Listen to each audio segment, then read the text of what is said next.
দিদা, আজকে তুমি কি বানাবা? চাল কুমড়োর সর্ষে পোস্ত চচ্চড়ি। এটা আবার কোনো তোরা খাস নাই তো কোনো দিন, তাই বানাবো। তুমি খেয়েছো আগে? আমি বাড়িতে বানাই। আচ্ছা ঠিক আছে, এটা কিভাবে করতে হয়? কি তেল লাগবে? সাদা তেল? না, সর্ষের তেল। আচ্ছা ঠিক আছে, তা তোমার রেসিপিটা? সর্ষের তেল, কালো জিরে দিয়ে তারপরে ফোড়ন দেবো। আচ্ছা ঠিক আছে, তাহলে তোমার রেসিপিটা আমি শেয়ার করব সবাইকে। হ্যাঁ, তো চলো দেখি কিভাবে তুমি আজকে চাল কুমড়ে সর্ষে পোস্ত বানাও। দিদার থেকে জেনে গিয়েছো দিদা আজকে কী বানাচ্ছে, চাল কুমড়ে সর্ষে পোস্ত।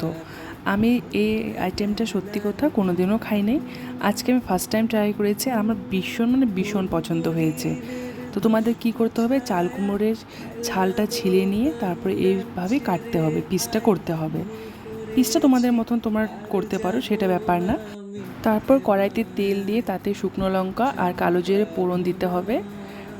তারপর কেটে রাখা কুমড়োগুলোকে দিয়ে নাড়াচাড়া করে এখানে দিয়েছে দিদা টমেটো কুচি। এটা অপশনাল, তোমরা চাইলে না দিতেও পারো।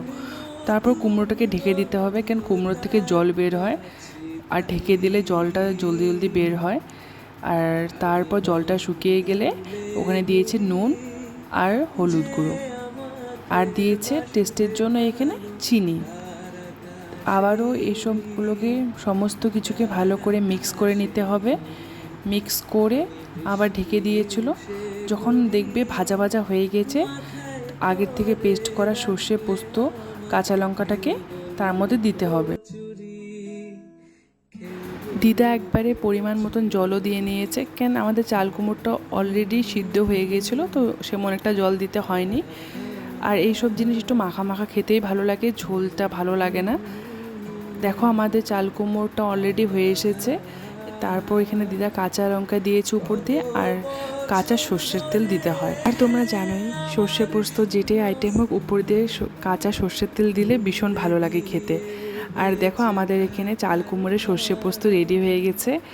আর সিরিয়াসলি ভীষণ ভালো হয়, তোমরা সবাই একবার ট্রাই করে দেখো, তোমাদেরও হয়তো ভালো লাগবে আশা করি। আর তোমাদের যদি আমাদের এই সুন্দর সুন্দর রান্না দেখতে ভালো লাগবে, আমার ভিডিও দেখতে ভালো লাগে, অবশ্যই একটা লাইক করে দিও। টাটা।